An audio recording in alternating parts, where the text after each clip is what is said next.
Ratna Walter minister ILO का हार्दिक अभिनंदन एवं स्वागत।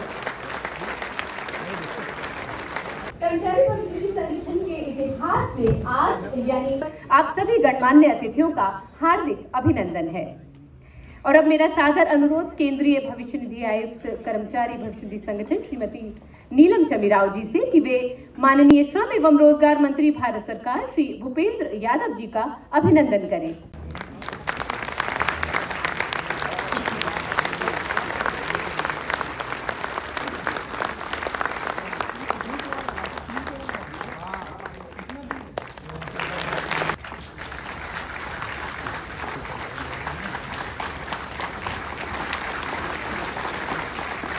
Sir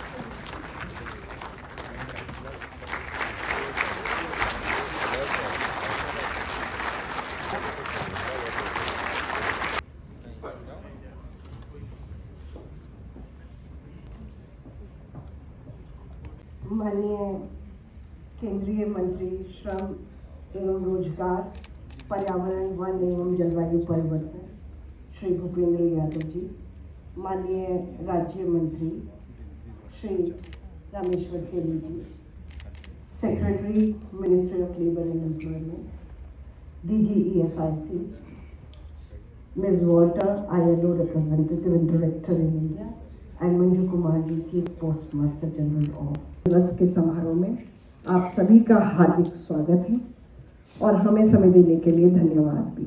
honourable minister sir, I am deeply obliged that you have consented and agreed to grace the chair of this very important milestone in EPFO's journey.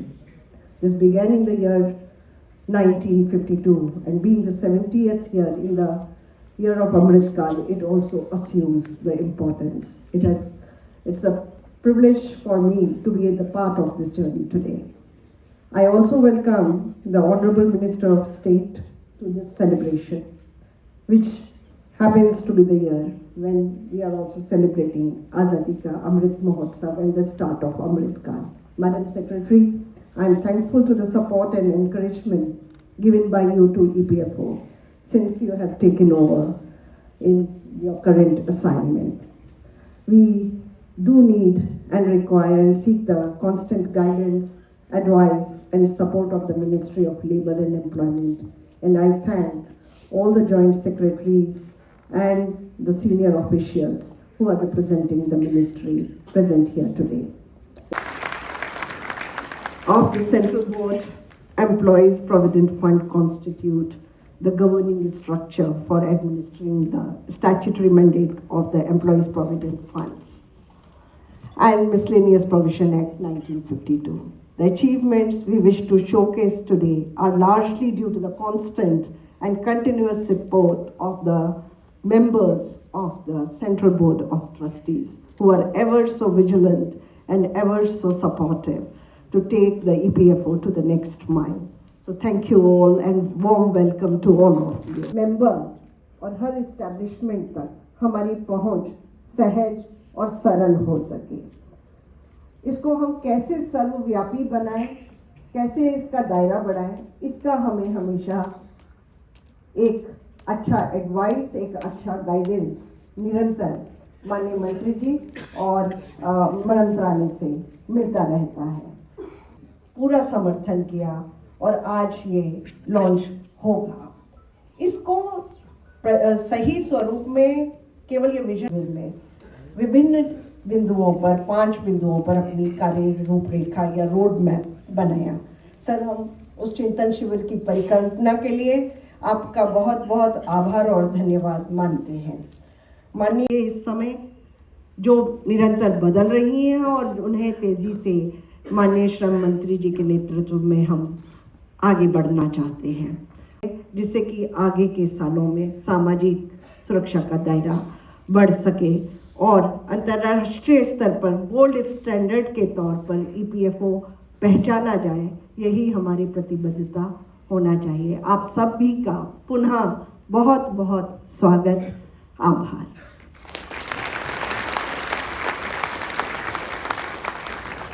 दे रहा है करोड़ों परिवारों में मुस्कान सुरक्षा की, दे रहा है आत्मविश्वास, आत्मनिर्भरता का। 7 दशकों से जिसने सच किए हैं अनगिनत सपने, निभाया है साथ मुश्किलों में, जरूरतों में।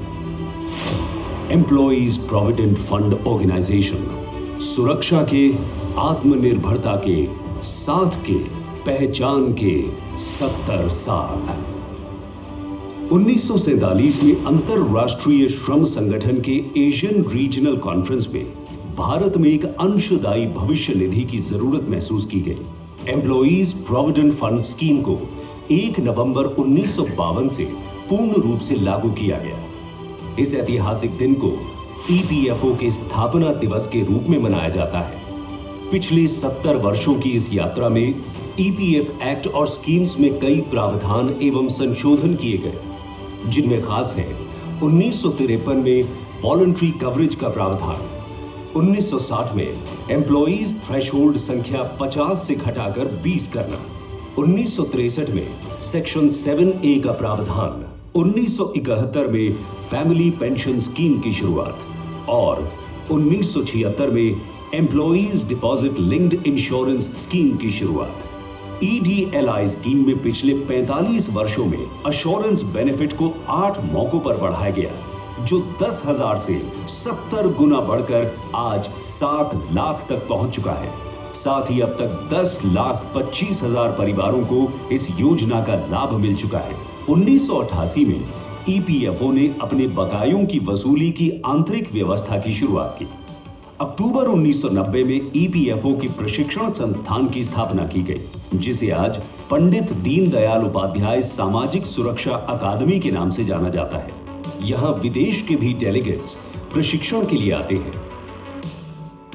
1995 में एम्प्लॉइज पेंशन स्कीम की शुरुआत की गई, जिसमें सेवानिवृत्ति पर पेंशन के साथ साथ विधवा, विधुर, अनाथ, आश्रित, माता पिता, अशक्त और बाल पेंशन भी दी जाती है। और ईपीएफओ के पेंशनर दायरे में ऐसे 1/3 पेंशनर हैं। विदेशों में काम कर रहे भारतीय कर्मचारियों की सामाजिक सुरक्षा के लिए 2008 में इंटरनेशनल वर्कर्स के लिए स्पेशल प्रावधान भी लाया गया, जिसके अंतर्गत 20 देशों के साथ सोशल सिक्योरिटी अग्रीमेंट हो चुका है और 17 देशों के साथ बातचीत जारी है। 2014 में पहली बार 1,000 की न्यूनतम पेंशन का प्रावधान किया गया। हमने आकर के इन 30 लाख से ज्यादा मेरे श्रमिक परिवारों को मिनिमम 1,000 रुपया पेंशन देने का निर्णय कर लिया, लागू कर दिया और उस गरीब परिवार को वो पेंशन मिलने लग गया। पिछले 25 वर्षों में 73 लाख से अधिक पेंशनर्स इस योजना का लाभ प्राप्त कर चुके हैं। ईपीएफ योजना की सेवाओं को सुगम बनाने और सदस्यों को सीधे लाभ प्रदान करने के लिए कई पहल की गई, जिनमें सबसे प्रमुख है यूएएन यानी यूनिवर्सल अकाउंट नंबर, जिसे माननीय प्रधानमंत्री श्री नरेंद्र मोदी द्वारा 16 अक्टूबर 2014 को लॉन्च किया गया और 2017 में इसे आधार नंबर से भी जोड़ दिया गया। अब तक 17 करोड़ कर्मचारियों को यूएएन दिया जा चुका है। भारत सरकार द्वारा लिए गए एक अभूतपूर्व निर्णय के तहत अक्टूबर 2019 में ईपीएफ एक्ट को पूरे जम्मू एवं कश्मीर तथा लद्दाख में भी लागू कर दिया गया। कोरोना महामारी के दौरान जब जिंदगी थम गई थी, हताशा और निराशा ने हमें घेर लिया था। उस मुश्किल दौर में भी ईपीएफओ ने ऑटो क्लेम सेटलमेंट और मल्टी लोकेशन क्लेम सेटलमेंट के द्वारा अपने सदस्यों की सेवा जारी रखी। आजादी के अमृत महोत्सव के दौरान ईपीएफओ ने भविष्य निधि सदस्यों के परिवारों के लिए ई नॉमिनेशन सुविधा प्रारंभ की। इसके तहत 75 लाख नॉमिनेशंस का लक्ष्य रखा गया, जिसे पीछे छोड़ ईपीएफओ ने 1.5 करोड़ का आंकड़ा पार कर लिया है। 70 साल पहले मात्र 6 उद्योगों में 1267 संस्थानों, 5,42,000 कर्मचारियों, 300 की वेतन सीमा और 7 करोड़ के कॉर्पस से शुरू हुआ ईपीएफओ का सफर 196 उद्योगों में, 6 लाख संस्थानों में, 6 करोड़ कंट्रीब्यूटरी मेंबर्स, 15,000 की वेतन सीमा और 18 लाख करोड़ के कॉर्पस तक पहुंच चुका है। गुरुद्वारा रोड दिल्ली के छोटे से किराए के भवन से शुरुआत करने वाले ईपीएफओ की सेवाएं आज 283 कार्यालयों द्वारा देश भर में दी जा रही हैं। कर्मचारी भविष्य निधि अंशदान जो 1952 में प्रति रुपए 1 आना यानी कि 6% तक था, आज बढ़कर वेतन के 12% तक पहुंच चुका है, जिससे सभी सदस्यों को सुनिश्चित होता है सामाजिक सुरक्षा का चक्र। 1952 में ईपीएफओ का 19 सदस्यों वाला त्रिपक्षीय केंद्रीय न्यासी बोर्ड आज 43 सदस्यों का स्वरूप ले चुका है। सामाजिक सुरक्षा के लिए प्रतिबद्ध ईपीएफओ अब अमृत काल में एक बेहतर कल के लक्ष्य के साथ निरंतर आगे बढ़ रहा है। ईपीएफओ, अमृत काल, बेहतर कल।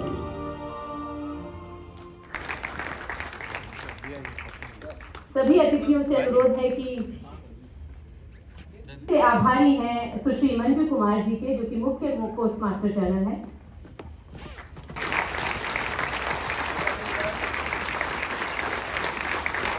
बहुत ही हर्ष का विषय, बहुत ही गौरवपूर्ण क्षण है ये। डाक विभाग के सहयोग से ये संभव हो पाया है। देना, अंतर्राष्ट्रीय मानकों को प्राप्त करते हुए सामाजिक सुरक्षा के सर्वोत्तम संगठनों की गिनती में शामिल होना।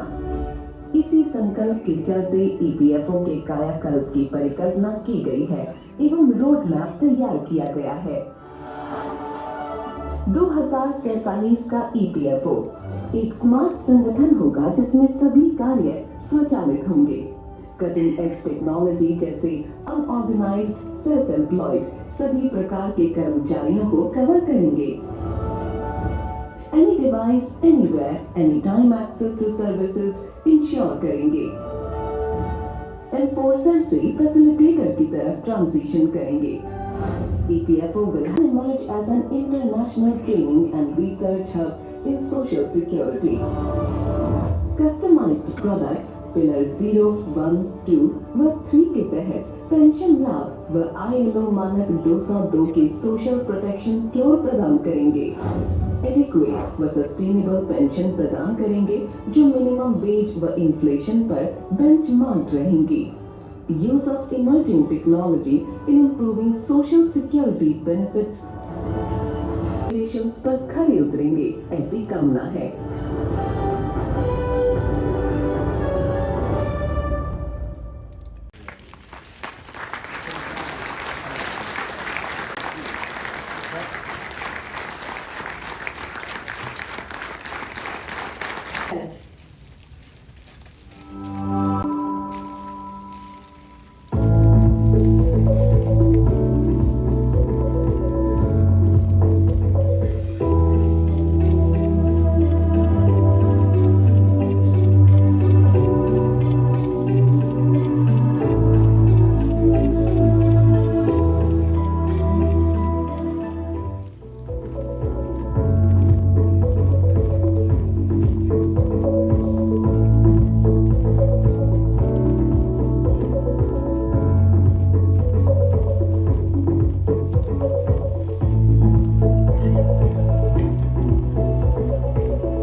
संजोया गया है एक पुस्तिका में, और मंत्री महोदय मेरा आपसे विनम्र निवेदन है कि कृपया इस पुस्तिका का अनावरण करें।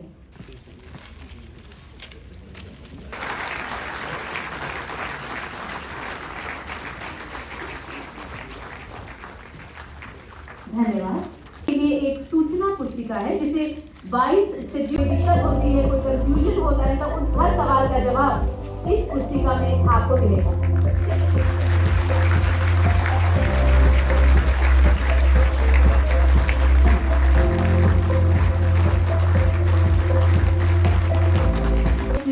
संजय सेठ, माननीय संसद सदस्य रांची।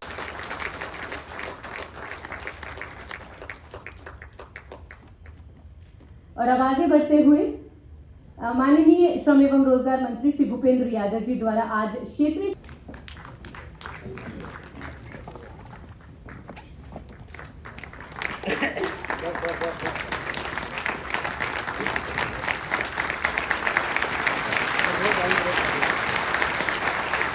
संगठन के कुल 21 जोनल कार्यालयों के काम का अलग अलग पैरामीटर्स पर मूल्यांकन किया गया, जैसे क्षेत्रीय कार्यालय प्रबंधन, मानव संसाधन प्रबंधन जिसमें शामिल है जीपीसी, पदोन्नति, वरिष्ठता, रोटेशनल ट्रांसफर, लिटिगेशन मैनेजमेंट आदि। इस दौरान राज्य सरकारों के समन्वय से आयोजित क्षेत्रीय समिति की बैठकों की संख्या और कवरेज में वृद्धि के लिए किए गए प्रयास भी इस पैरामीटर में शामिल है। डॉक्टर जी शिवा कुमार से मेरा अनुरोध कि वे अवार्ड लेने के लिए मंच पर आए। ये अवार्ड उन बड़े क्षेत्रीय कार्यालयों के लिए है जिनमें 4 लाख या उससे ज्यादा अंशदायी सदस्य हैं। इन अवार्ड्स का मूल्यांकन कवरेज में वृद्धि, प्रयास, व्यय का निर्धारण और वसूली, शिकायतों का निपटान, लेखा परीक्षण, साथ ही सतर्कता के अंतर्गत डिपार्टमेंटल एडमिनिस्ट्रेटिव या विजिलेंस एक्शन के लिए नेगेटिव पॉइंट्स का प्रावधान भी किया गया था। कराते हुए इस कैटेगरी में वो छोटे क्षेत्रीय कार्यालय आते हैं जिनमें 4 लाख से कम अंशदायी सदस्य यानी कॉन्ट्रीब्यूटिंग मेंबर्स हैं। इस अवार्ड का चयन लार्ज कैटेगरी के पैरामीटर्स के समान ही किया गया। अवार्ड लेने के लिए आते हुए बेस्ट परफॉर्मिंग डिस्ट्रिक्ट ऑफिस का चयन करने के लिए निर्धारित पैरामीटर्स थे सदस्यता में निबल वृद्धि, आउटरीच प्रोग्राम्स, सेमिनार्स, वेबिनार्स का आयोजन, प्रयास तथा ई नॉमिनेशन आदि में किया गया कार्य। भविष्य निधि award 2022 for best performing remote office का विजेता एक रिजवान जिनसे निवेदन अवार्ड लेने के लिए वो मंच पर आ चुके हैं। बेस्ट परफॉर्मिंग रिमोट ऑफिस का चयन भी सदस्यता में निबल वृद्धि, आउटरीच प्रोग्राम्स, वेबिनार, सेमिनार्स का आयोजन, प्रयास और ई नॉमिनेशन आदि में किया गया कार्य, बकाया की वसूली और कुछ अन्य पैरामीटर्स के आधार पर किया गया। क्षेत्रीय कार्यालय गुरुग्राम पूर्व के प्रभारी क्षेत्रीय भविष्य आयुक्त श्री अशोक कुमार और साथ ही श्री रणवीर कुमार सिंह से वर्ष 2021-22 के दौरान ईपीएफ, आईजीएमएल, सीपीग्राम और पीएमओपीजी पोर्टल्स पर किए गए शिकायतों के प्रभावी निपटान के आधार पर इस अवार्ड के विजेता का चयन किया गया है। अगली कैटेगरी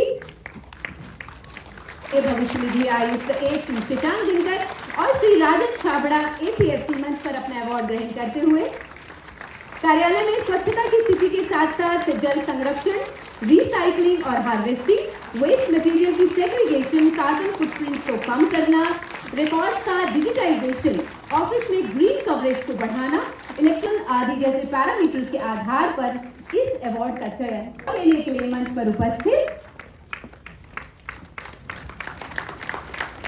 इस अवार्ड का आधार रहा कार्यालय द्वारा अडॉप्ट की गई इनोवेटिव प्रैक्टिसेस की इफेक्टिवनेस, यानी उनकी वजह से स्टेक होल्डर्स को क्या लाभ पहुंचा।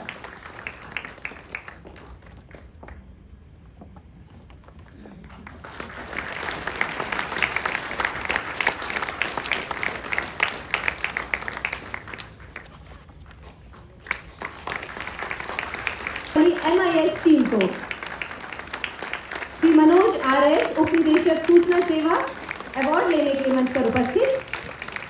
IS डिवीजन की एक टीम जिसने किसी भी कार्य या प्रोजेक्ट को सबसे कुशलता से कार्यान्वित किया है, इसकी जांच एक स्वतंत्र समिति द्वारा की गई और इन पैरामीटर्स के आधार पर सूचना सेवा के डिविजनल हेड द्वारा विजेता के नाम की सिफारिश की गई।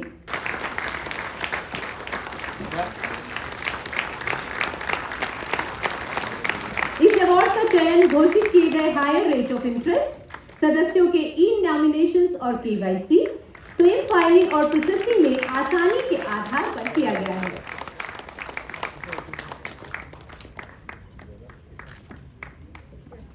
एंड एसपी फैमिली ट्रस्ट के बिहाफ पर अन्वेष जी ये अवार्ड लेते हुए 10,000 या अधिक अंशदायी सदस्यों वाली ऐसी स्थापना का चयन किया गया है जिसने देय राशि जमा कर किसी प्रकार की कोई इंस्पेक्शन, इंक्वायरी या सीरियस कंप्लेंट या रिकवरी पेंडिंग नहीं है। Mr. Yadav, Honorable Minister, Labor and Employment and Environment, Forest and Climate Change. Mr. Tilly, Honorable Minister of State for Labor and Employment and Petroleum and Natural Gas. And Miss Aarti Ahuja, Secretary, Ministry of Labor and Employment. Dr. Kumar DG, ESIC, and Ms. Rao, Central Provident Fund Commissioner of the EPFO, and dignitaries on the dais and also in the room, especially respected representatives of employers and workers, organizations here with us today, distinguished colleagues from the EPFO. Ladies and gentlemen, namaskar and a very good morning to you all. Of workers and companies for several decades, the EPFO's steadfast dynamism has been a beacon of hope and resilience through the thick and thin of India's growth story, including most recently during the COVID-19 pandemic. The ILO shares the EPFO's profound values of social justice and providing effective social protection and our unflinching commitment to our tripartite. And it is always a privilege for the International Labour Organization and Office to work with the support of the EPFO. The recent COVID-19 pandemic, ladies and gentlemen, has brought towards universal coverage and ensuring nearby, seamless and uninterrupted service delivery to its members would go a long way in maintaining the well-being of Indians, particularly the elderly people and their survivors, as well as pensions for persons with disabilities. Globally, still a majority of the population is unable to access. Director Dagmar Walter ji, यहाँ पधारे हुए CBD के साथियों, देवियों और सज्जनों, आज EPFO कर्मचारी भविष्य निधि संगठन अपना 17वां स्थापना दिवस मना रहा है। ईपीएफ पर मैं सीबीडी के सभी सदस्यों, ईपीएफओ कर्मचारी भविष्य निधि संगठन के सभी अधिकारियों एवं कर्मचारियों को बधाई देता हूं। कर्मचारी भविष्य निधि संगठन के 17वां स्थापना दिवस समारोह के साथ साथ सीबीटी एवं सीबीडी के कार्यकारी समिति की भी बैठक आयोजित की गई। इस बैठक में ईपीएफओ की कार्यशैली को बेहतर करने के साथ साथ कार्य करने के तरीकों को बेहतर करने पर जोर दिया गया। आज इस समारोह में कर्मचारी भविष्य निधि संगठन के 70 सालों की प्रगति को दिखाने के लिए प्रदर्शनी का उद्घाटन किया गया। इस प्रदर्शनी में ईपीएफओ कर्मचारी भविष्य संगठन की सेवाओं और योजनाओं में हुए बदलावों और सुधारों को दिखाया गया है। हमारा प्रयास रहा है कि कर्मचारी भविष्य निधि संगठन के भवन निर्माण संबंधित सारे प्रोजेक्ट को योजना बनाकर तय समय सीमा में रांची में ईपीएफओ के कर्मचारी भविष्य संगठन के कार्यालय का भवन का उद्घाटन और पुणे में कार्यालय का भवन की भूमि पूजन के इस तरह बढ़ते हुए कदम को सफलता को दर्शाता है। आज हमने एक लघु फिल्म देखी जिसमें कर्मचारी भविष्य निधि संगठन की कार्यशैली और उसे विस्तार को सरलता से दिखाया गया।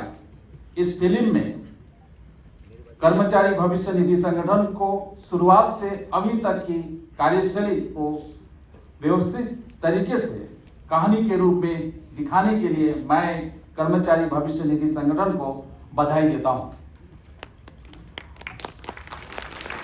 आज इस समारोह में विशेष कार्य के लिए विभिन्न कार्यालयों के अधिकारियों और कर्मचारियों को सम्मानित किया गया।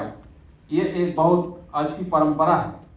अच्छा काम करने वाले कार्यालयों के अधिकारियों और कर्मचारियों को इस तरह से निरंतर प्रोत्साहित करते रहना चाहिए। इससे कर्मचारी भविष्य निधि संगठन की कार्य क्षमता पर निश्चित रूप से बेहतर प्रभाव पड़ेगा। संगठन को सेवाओं को बेहतर बनाने और अधिक से अधिक कामगारों को सामाजिक सुरक्षा के दायरे में लाने के लिए कई बातों पर विचार किया गया है। हमारा प्रयास है कि सामाजिक सुरक्षा कोड के तहत सभी कामगारों को सामाजिक सुरक्षा के दायरे में लाया जाए। कर्मचारी भविष्य निधि संगठन भारत का एक प्रमुख सामाजिक सुरक्षा संगठन है, जो देश के कामगारों को व्यापक रूप से सामाजिक सुरक्षा प्रदान करता है। कर्मचारी भविष्य निधि संगठन को और आगे ले जाने के लिए और बदलते समय के हिसाब से इनकी सेवाओं को बेहतर बनाने के लिए इस बैठक में विचार किया गया है। भारत के सभी कामगारों के लिए व्यापक सामाजिक सुरक्षा प्रदान करने के लिए कर्मचारी भविष्य निधि संगठन के भविष्य के अगले 25 सालों की रूपरेखा तैयार करने के लिए ईपीएफओ विजन 2047 दस्तावेज का मसौदा सीबीटी की 231वीं बैठक में रखा गया था। कर्मचारी भविष्य निधि संगठन द्वारा आयोजित किए गए चिंतन शिविर में ईपीएफओ विजन 2047 दस्तावेज पर चर्चा होने के बाद सीबीटी के सदस्यों और क्षेत्रीय समितियों के सदस्यों के बहुमूल्य सुझावों को शामिल करने के बाद ईपीएफओ विजन 2047 दस्तावेज को अंतिम रूप दिया गया है, जिसका आज इस समारोह में भी औपचारिक अनावरण किया गया है। स्थानों के निरीक्षण के तरीकों में सुधार किया जा रहा है और निरीक्षण तंत्र को डिजिटल तकनीकों का प्रयोग करते हुए पारदर्शी बनाया जा रहा है तथा नियमों के अनुपालन इनमें सरल हो कि नियोक्ता खुद से उनका अनुपालन करने के लिए आगे आए और विवाद तथा कानूनी मुकदमों में कमी आए। ईपीएफओ कर्मचारी भविष्य निधि संगठन के कर्मचारियों को मिशन कर्मयोगी के अनुसार विकसित करने का लक्ष्य बनाया गया है, ताकि उनका कौशल विकास हो सके और वे बदलते कामों के वातावरण के हिसाब से संगठन को बेहतर सेवाएं प्रदान कर सके। पेंशन भोगियों की जरूरतों को प्राथमिकता देने, उनको बेहतर पेंशन सेवाएं प्रदान करना एवं शिकायतों का तेजी से निवारण करना ईपीएफओ कर्मचारी भविष्य निधि संगठन का मुख्य लक्ष्य बनाया गया है, ताकि सामाजिक सुरक्षा को बेहतर बनाया जा सके। मैं कर्मचारी भविष्य निधि संगठन के विभिन्न कार्यालयों का दौरा करता रहता हूं। मैं यह बताना चाहूंगा कि कर्मचारी भविष्य निधि संगठन की सेवाओं में विस्तार और कार्य करने के तरीके में निरंतर हो रहे सुधार से आम जनता में बहुत अच्छा प्रभाव पड़ रहा है। ईपीएफओ कर्मचारी भविष्य निधि संगठन द्वारा नियोक्ताओं और अंशधारकों की जन शिकायतों का समाधान बेहतर तरीके से किया जा रहा है। भविष्य निधि संगठन में नियोक्ताओं और अंशधारकों के विश्वास को मजबूत करने में मदद करते रहें। हमारी सरकार देश के कामगारों के विकास और उनके हितों से जुड़े हुए मुद्दों पर अपनी नीतियों और योजनाओं के द्वारा लगातार काम कर रही है। विकसित और आत्मनिर्भर भारत के निर्माण के लिए हमारा श्रम एवं रोजगार मंत्रालय कई कदम उठा रहा है। मेरा सौभाग्य है कि माननीय श्रम एवं रोजगार, पर्यावरण, वन और जलवायु परिवर्तन मंत्री भारत सरकार श्री भूपेंद्र यादव जी का सहयोग एवं मार्गदर्शन हमें लगातार मिलता रहता है। आज के इस कार्यक्रम के मुख्य अतिथि के रूप में आपकी उपस्थिति हमारे लिए गौरव की बात है। माननीय मंत्री महोदय, आपसे आदर सहित अनुरोध है कि कृपया अपने संबोधन से हमें अनुग्रहित करें। ईपीएफओ के स्थापना दिवस पे आज आयोजित इस विशेष कार्यक्रम में मंच पर उपस्थित मेरे साथी मंत्री श्री रामेश्वर तेली जी, श्रम विभाग की सचिव श्रीमती आरती आहूजा जी, हमारे CPFC chairman Shrimati Neelam Sahni ji, DG ESIC doctor Rajendra Kumar ji, chief postmaster general Manju ji, मेरे सामने उपस्थित केंद्रीय न्यासी बोर्ड के माननीय सदस्यगण, श्रम और रोजगार मंत्रालय के अधिकारीगण, ईपीएफओ के सभी कर्मचारी और अधिकारीगण, मीडिया के साथियों, सबसे पहले तो मैं ईपीएफओ को उनके 70वें स्थापना दिवस पर बहुत बहुत बधाई देता हूं और आपका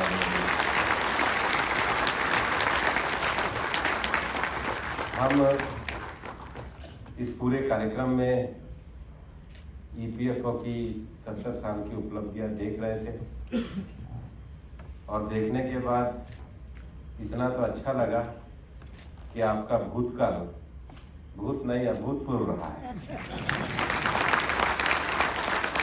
इसलिए आपके 70 साल का अभूतपूर्व कार्यकाल रहा है। लेकिन जीवन में ऐसा होता है कि भूत की याद हमें पीछा छोड़ती नहीं है, भविष्य के बारे में हम सोचते रहते हैं, वर्तमान में कुछ करते नहीं है। इसलिए हर साल कोई ना कोई संस्था अपना स्थापना दिवस मना करके आपको याद कराती है, भूत ऐसा था, भविष्य ऐसा होगा, अब प्रतिज्ञा लो कि काम आज भी करोगे। और मुझे लगता है ईपीएफओ भी इसी प्रकार इसीलिए हर साल स्थापना दिवस मना के वर्तमान में किन्होंने अच्छा काम किया है, किन ऑफिसेज ने अच्छा काम किया है, किन्होंने नया इनोवेशन किया है, ऐसा आपको लगातार सेंसिटाइजेशन करने के लिए ये कार्यक्रम करते हैं। तो ये कार्यक्रम 70 साल नहीं, आने वाले 100 साल तक चले, ऐसी कामना मैं करता हूँ। Walter Dagmar is here. I know so many times put a question to us, what is the ratio of women participation in India? I tell you one thing. I think just 2 weeks before, I conducted a meeting to review of the investment policy of EPFO. Coincidentally, the Secretary Labour was woman, CPFC Chairman was woman, our financial advisor was woman, and Joint Secretary who handling this CPF, she is also woman. So how? That is the ratio of leadership in our country. और ये तो मोदी जी हैं इसलिए मुमकिन है। लेकिन हम इस बात से गौरवान्वित हैं। हम इस बात से इसलिए गौरवान्वित हैं कि आज 6.5 करोड़ के अंशधारकों का 18 लाख करोड़ की राशि का फंड आज बहुत सक्षम हमारे ईपीएफओ चेयरमैन, हमारे लेबर सेक्रेटरी, हमारे फाइनेंशियल एडवाइजर के द्वारा बहुत सक्षमता के साथ इसको संभाला जा रहा है और इसलिए मैं उनको भी बधाई देता हूं इस अच्छे में।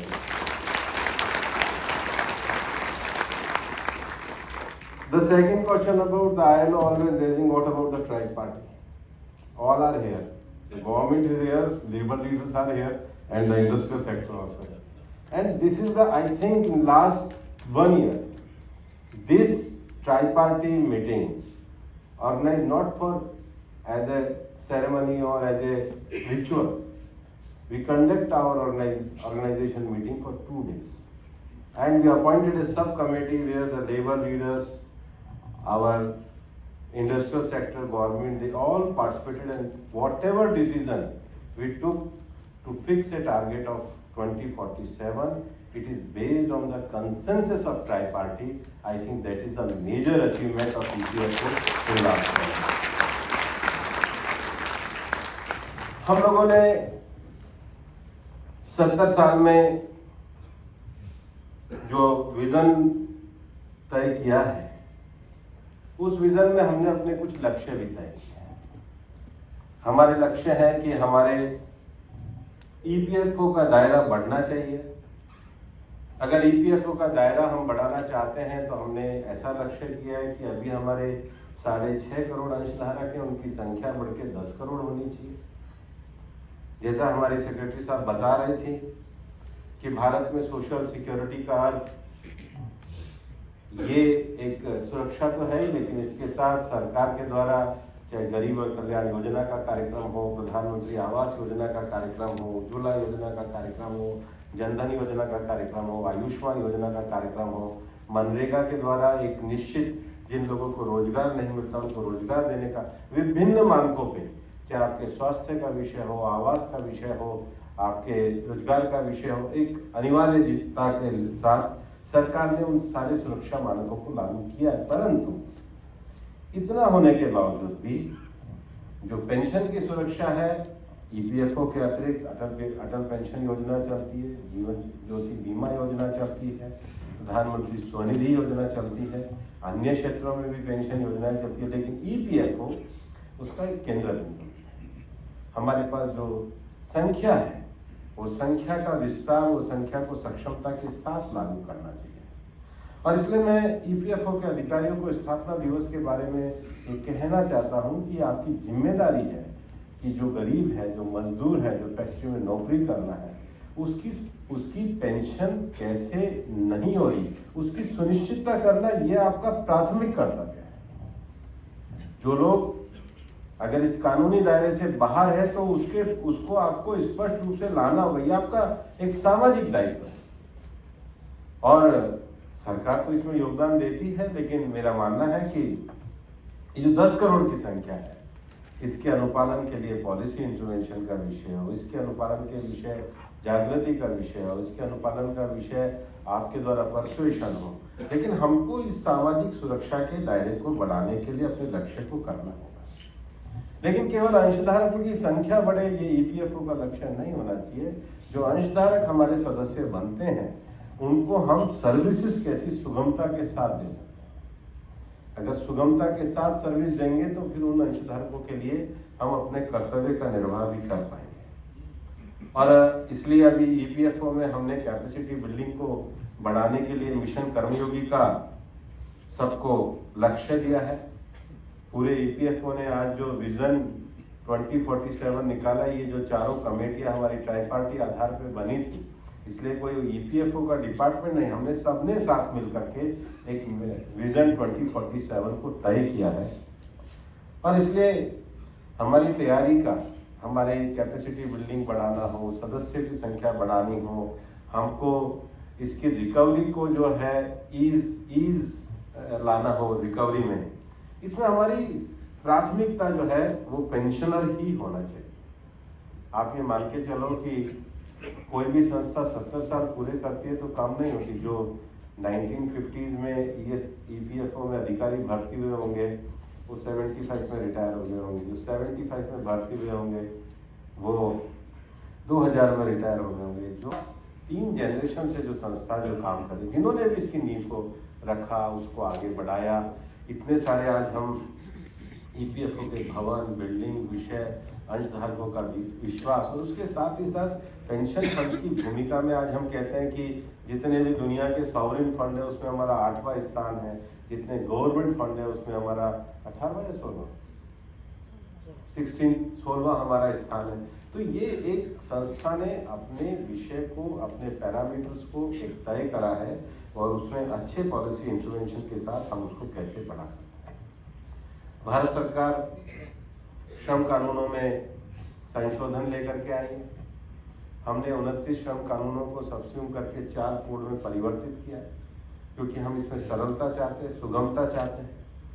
और ईपीएफओ को भी अगर आप नया सोशल सिक्योरिटी कोड देखेंगे तो कोर्ट के अंतर्गत ये पावर दी है कि अब हम जो असंगठित क्षेत्र हैं उनके लिए भी स्कीम का निर्माण कर सकते हैं, क्योंकि आज के समय में इसका विस्तार करने के लिए ये पावर कानून के द्वारा देनी आवश्यक है। और हम चाहते हैं कि सोशल सिक्योरिटी हमारी सरकार की, माननीय प्रधानमंत्री जी के नेतृत्व में भारत सरकार की सबसे बड़ी प्राथमिकता सोशल सिक्योरिटी को लेकर के है, क्योंकि जिस दिन माननीय नरेंद्र मोदी जी ने प्रधानमंत्री पद को ग्रहण किया था, उन्होंने जो पहला शब्द कहा था, उसी वाक्य और उसी फिलॉसफी पे हमारी सरकार चल रही है।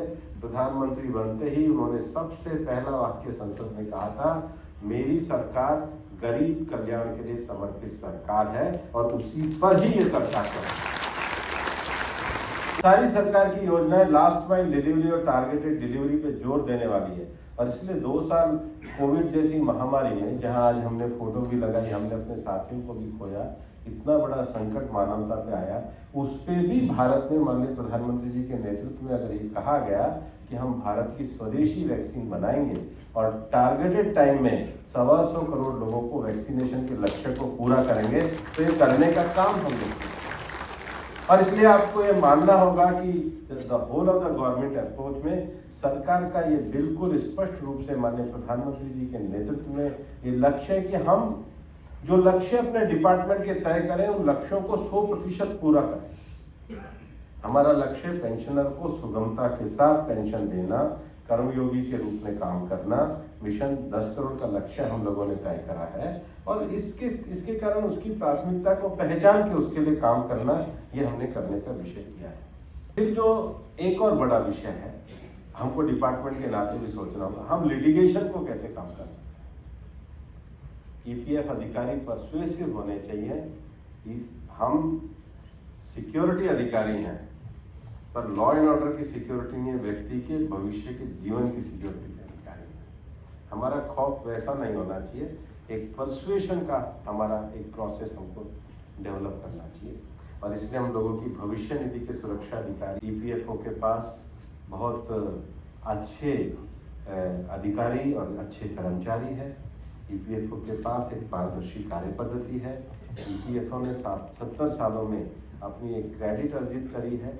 उस क्रेडिट पे आने वाले 25 सालों में हम सब लोग अपना अच्छा कंट्रीब्यूशन करके जाएं, और अच्छे तरीके से ईपीएफओ को दुनिया का सबसे अच्छा हम एक भविष्य निधि संगठन, एक सोशल सिक्योरिटी फंड के रूप में बेस्ट प्रैक्टिसेस के द्वारा, अच्छे इनोवेशन के द्वारा परिवर्तित करें, और आप इन सब मानकों पे खरे उतरें, आगे बढ़ें, ऐसी शुभकामनाएं मैं देता हूँ। जय हिंद, जय भारत। कुछ नए लक्ष्य देने के लिए, हमारा मार्गदर्शन करने के लिए और हमारा हौसला बढ़ाने के लिए आपका हृदय से आभार। और अब अपर केंद्रीय भविष्य